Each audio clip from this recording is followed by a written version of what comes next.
Welcome, everyone. I hope you are having a great Mercari Conference 2018. We've been talking about microservices until now, but now we're going to change the topic a little bit to mobile development. So I still remember when I was working in a small startup before joining Mercari, and we were 4 people, 2 of us engineers. And it was really fun, really easy to develop because it was all new code. We all had a high context of what we wanted to ship, why we wanted to try, what hypothesis we wanted to test. So we were just trying to build an application really, really fast. And then, so in the case of Mercari, when those type of hypotheses are successful, the company grows a little bit. And what we try to do now, the goal now, is to try 100 hypotheses at the same time. So develop 100 features at the same time. But now, it's more complicated, right? We have 100 engineers. We have 100 different styles of coding. We have feature teams, so not all the engineers are together physically anymore. They work in different parts of the code base. So suddenly, you need more communication to be able to do the same things. But the linear growth of 100 engineers is actually not the linear growth of 100 features right away. And then what happens is you ended up having a difficult to modify code, easy to break code. And although you have 100 engineers, the development is actually slower than before, which is kind of curious. So that's the million-dollar question. How do we develop applications at a scale? That means keeping the velocity with the new members that we are adding in the team. My name is Ferrer Camacho. I'm the Android tech lead in the Mercari Japan application. And I'm going to be showing you some of the strategies that we are following to tackle those scalability issues.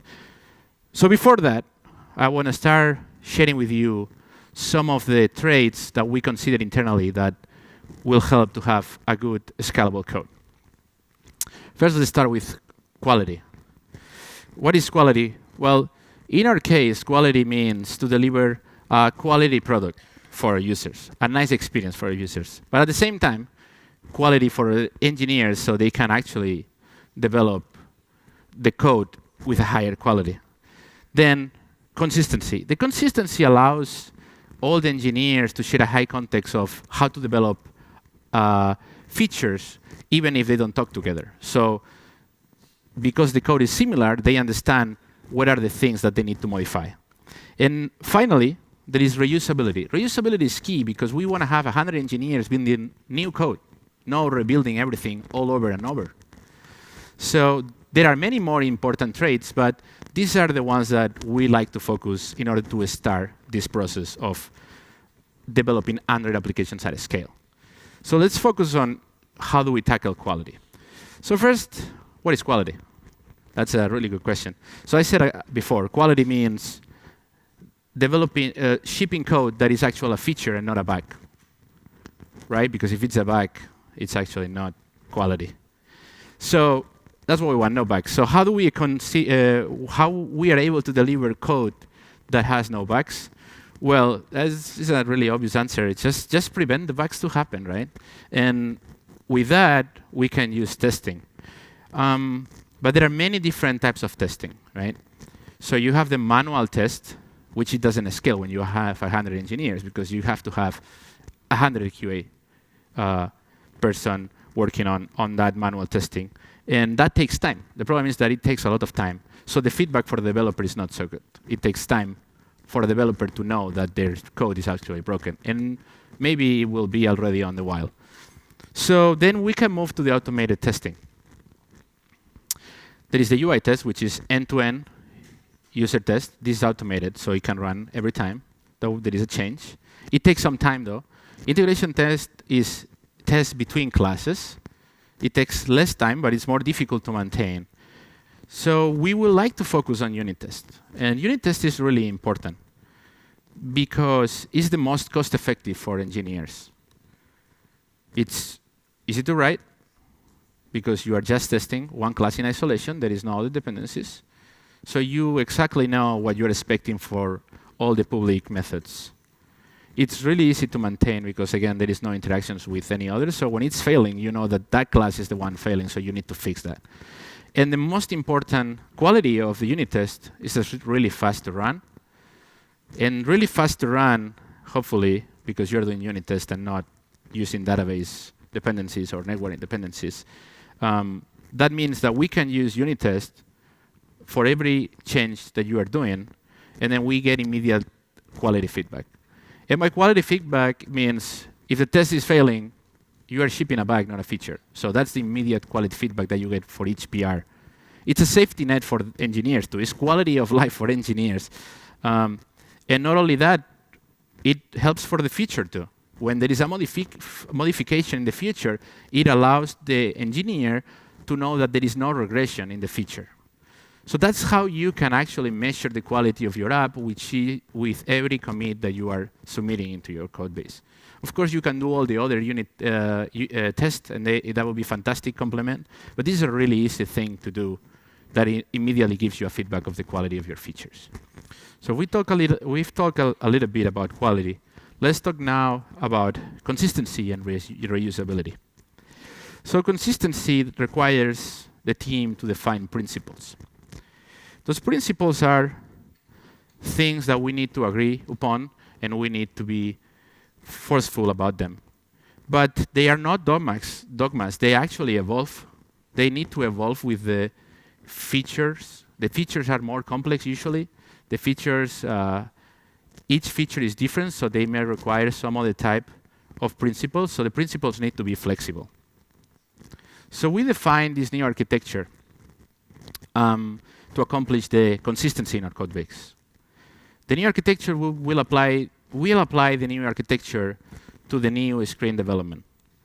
It's a layer architecture, which means we define 3 types of classes or 4 types of classes, and each of them is going to have a single responsibility. So once we have this new architecture with a single responsibility, everybody is going to be able to understand when they go to any screen, even if they don't work in that screen, what is happening. So let's talk more in detail about the new architecture. So we have the view layer. The view layer single responsibility is to manipulate the UI. Then we have the logic layer. The logic layer is the brains of the screen, is the business logic of that screen. If there is a user interaction, the logic layer is going to be reacting to that and actually modifying or getting data and parsing the data and then telling the view layer to modify the UI. And then the data layer. So the data layer holds the responsibility to have access to all the different data sources where we get data from. That includes caching, UI, disk, database, shared preference, network, any type of storage where you have data. So the way it will work is we have the Mercari application. The user will have some interaction, and that will be proxied to the logic layer. The logic layer then, if it needs it, will get the data from the data layer and will process, the logic layer will process that, and then finally, it will let the view layer know what data needs to show in what part of the UI. So by doing this to our code, can we reuse this code? Can we reuse the business logic? Well, for example, in the Mercari application, we sort items in many places. We like items in many places. By places, I mean different screens. We can comment to items in different screens, and maybe we want to allow the user to buy items in many different screens too. So why do we keep rewriting those business logic use cases? Why we don't just plug in them in and out whenever we need them in any screen? So that's why the use case layer appeared, because we wanted to reuse that code. We don't want to tie the business logic to the screen. So the logic layer suddenly becomes 2 layers. The screen behavior, which this is totally tied to the screen, but then you have the use cases. The use cases are just like functions.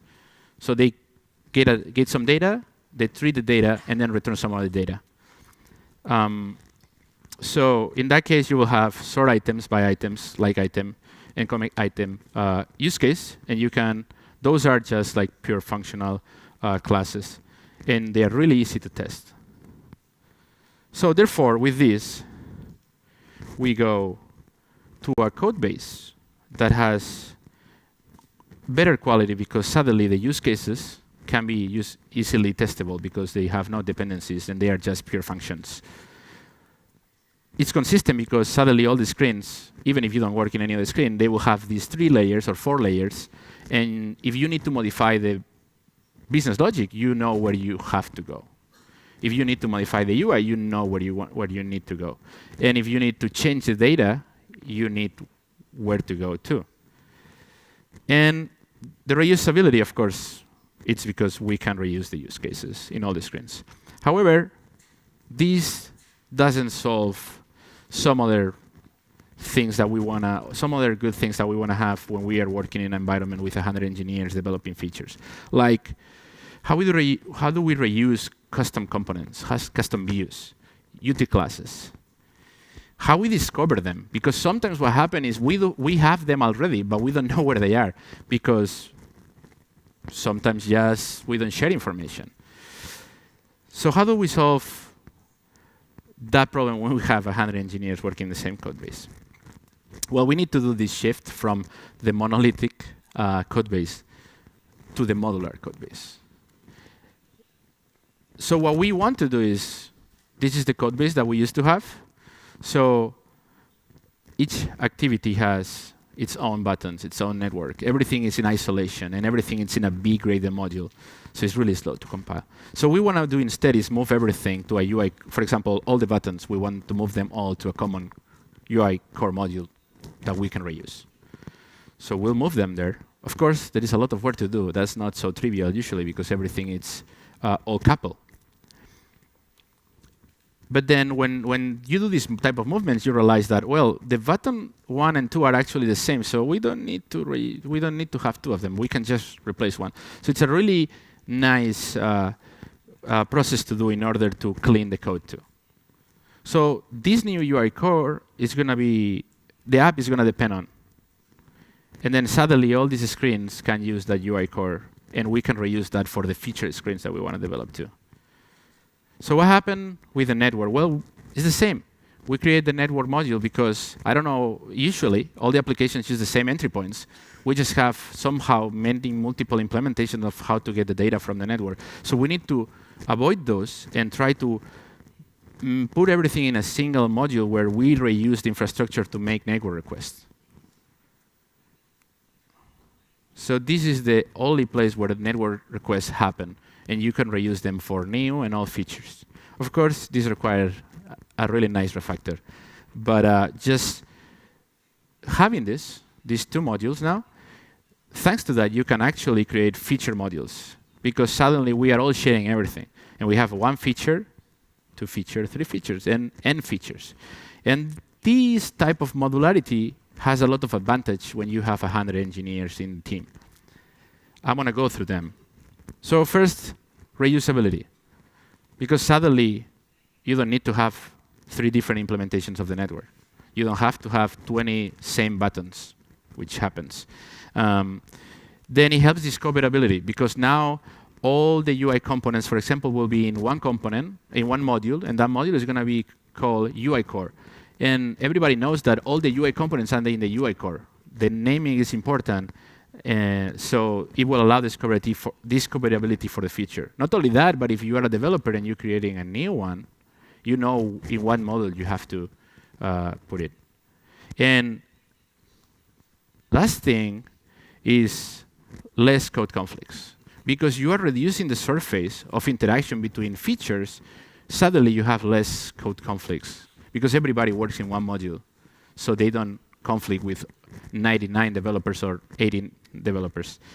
And I forgot, this is actually really important for us, which is faster build times. Because now you're going to be working in 1 or 2 features at the same time, so the incremental build is actually just going to be building 2 of those modules or 1 of those modules. You don't need to rebuild everything all the time, which that is what happens when you have a monolithic code base.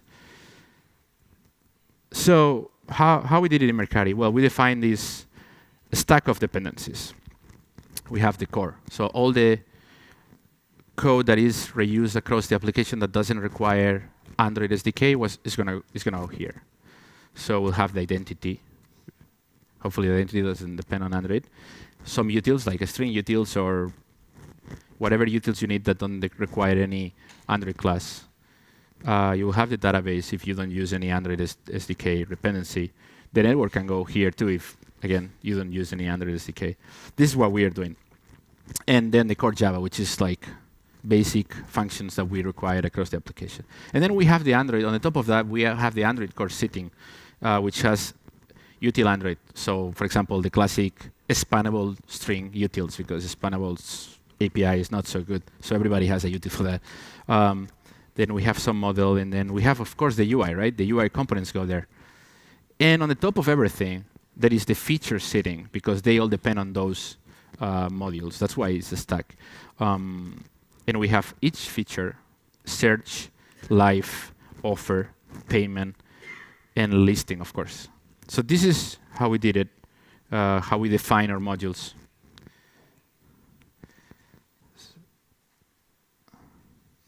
So with these principles and with the modularity, we are enabling our code base to have quality, consistency, and reusability that allows 100 engineers to work together. And this is a massive project. So when you give this proposal to the team and to management, usually the question is going to be, so how long is it going to take to do all these changes? And this is a really good question. I like to know how long it's going to take too. And the thing is, this is not a temporary project. This is not a solo project either. This is actually a long-lasting change in engineering culture.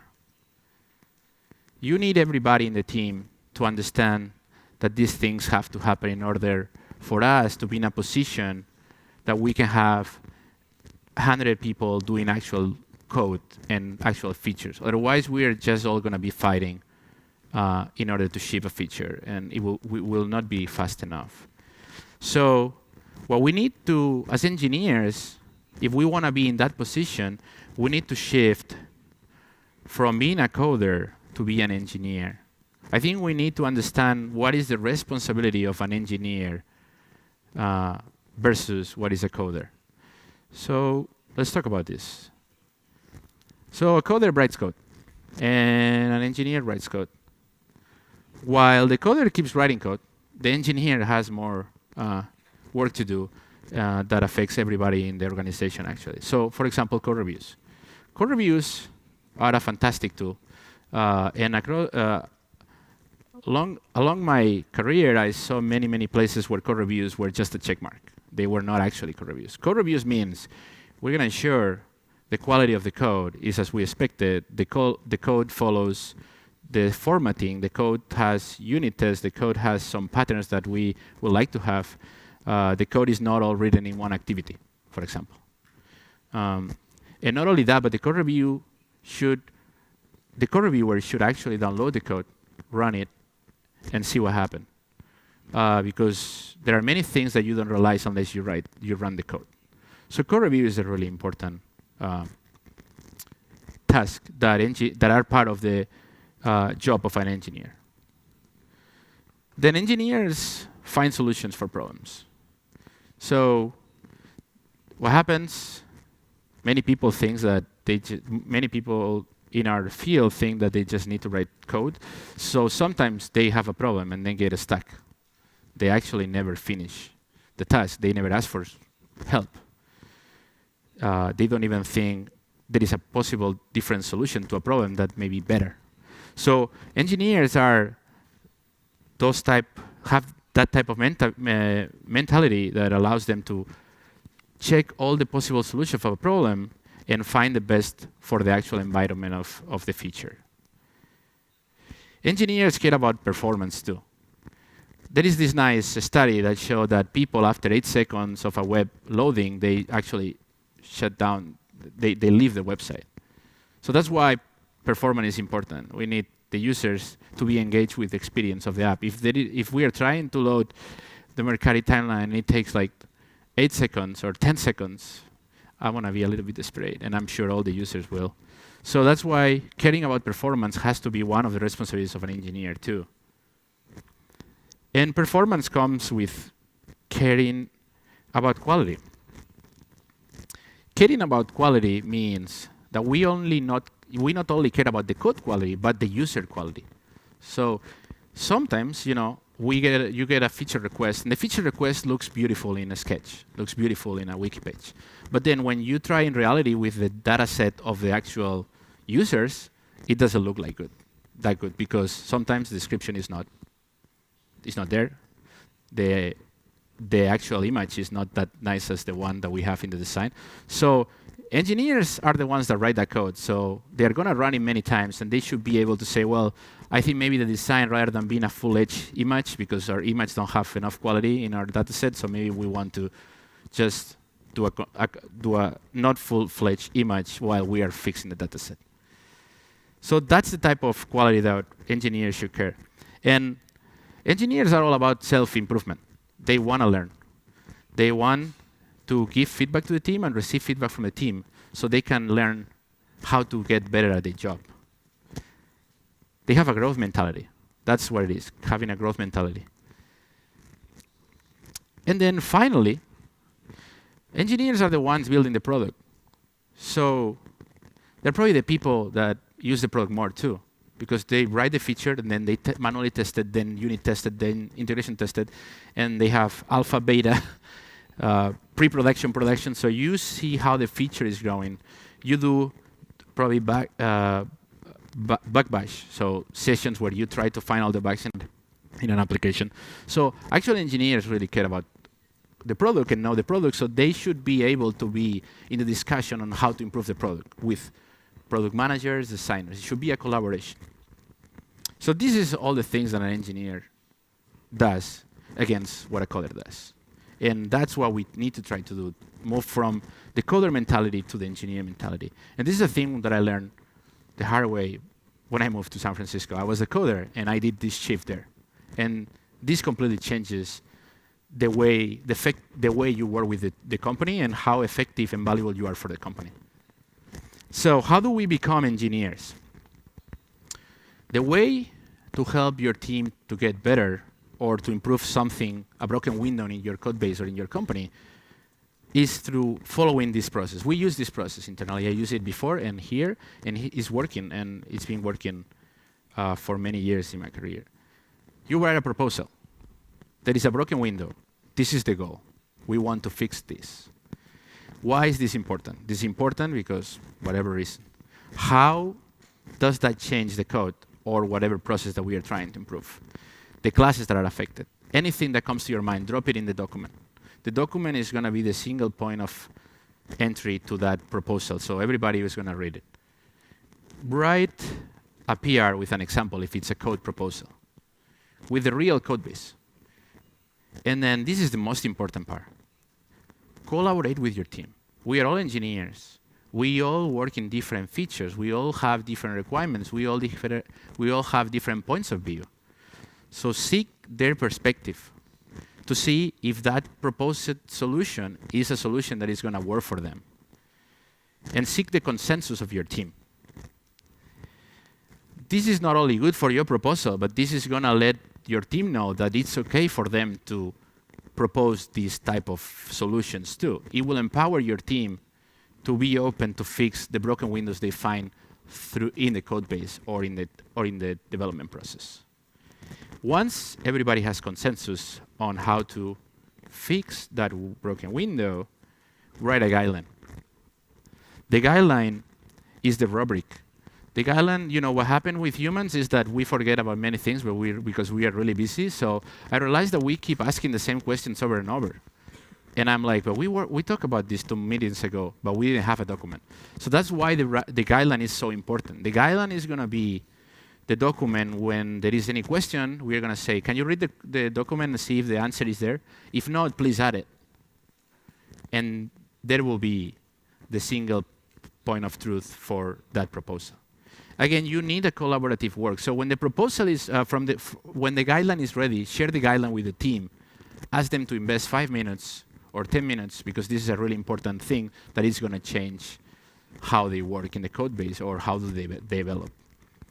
But like any really dramatic change in the code base, like adding a new architecture pattern or enforcing unit tests from the beginning, some people didn't have those opportunities to learn. And what we need to do in a healthy and really effective team is give the opportunity and set them for success by training them. We need to care about the team. There is no, in a company of 100 engineers, there is no way you can develop an application by a feature by yourself. You need to work with backend design, product, and more other engineers. So you need to train them. If we are going to decide that from now on all the features are going to have unit tests, we need to ensure that everybody knows how to write unit tests. If we are going to, if we want everybody to adopt a consistency architecture, we need to train them how this is important and why this is important, and have some examples in the code base. So how do you train them? Well, we use Open Office Hours, which is a format, pretty famous format, where after you train the team, you have every week 1 or 2 hours in a meeting room and with an open door, and you are just waiting there. If you are the owner of that proposal, you're just waiting there for people to come with either questions or to share knowledge. This is really good when you're adopting new technology or new guidelines of some way. Then there is more time-consuming way to train the team, which is pair programming. It's more time-consuming because you have to pair with everybody, right? But because you are pairing with people, you are actually training them, so they will be able to train with other people in the team. So you are actually multiplying your effect, right? The good thing about pair programming that I love is that both people doing pair programming learn. I always learn some new shortcuts. I always learn some new coding thing. Now that we are all learning coding, is actually quite fantastic. Not only that, but pair programming is in private. So because we are all shy, this setup is fantastic for raise those questions that usually in mob programming never happen. Because sometimes you think, maybe this question is not smart enough, and when it's in a pair programming, those type of thought disappear because it's in private. And finally, it's really, really important tool, code reviews. So in some of the previous company, we had this policy where if there is a bug in a code that you code review, you are getting the code when it's on fire. So the code reviewer was really serious business. It takes many, many hours to get something done until you get to the level where everybody had the same quality measure, right? So at the beginning, if you joined the company, it was kind of difficult. But then after you were a month doing those type of code reviews, you get to the level. So you actually learn a lot. So code reviews are a tool to give direct feedback to the code. It's to increase the quality, to ensure that they're following the right principles, to ensure that the feature is actually doing what the specification says. And at the beginning, when you try to write a proposal and you are trying to get everybody the same speed, of course there's going to be a lot of overhead on code reviews. So you should balance your feature work with your actually training of the team. So some results. So we did this new architecture around April, and since April, we had 100% of the new features done with this new architecture. And we did a lot of them. I cannot give you the numbers, but we did a lot of them. And everybody, it was, we had to train the team, but we got there. It was not a problem by following these steps. Then, 3 months ago, we decided to enforce unit tests in all the new code that we wrote. And by doing that, we increased the code coverage of the code base by 20%, only in 3 months. So there is nothing that you cannot do with the right process, I guess, and with the right mentality. You need to hire or train those strong engineers that would create better products. That's what you want, to create better products for your customers. Thank you for your time. If you have a lot of energy to tackle interesting challenges, please join us at Mercari. Thank you.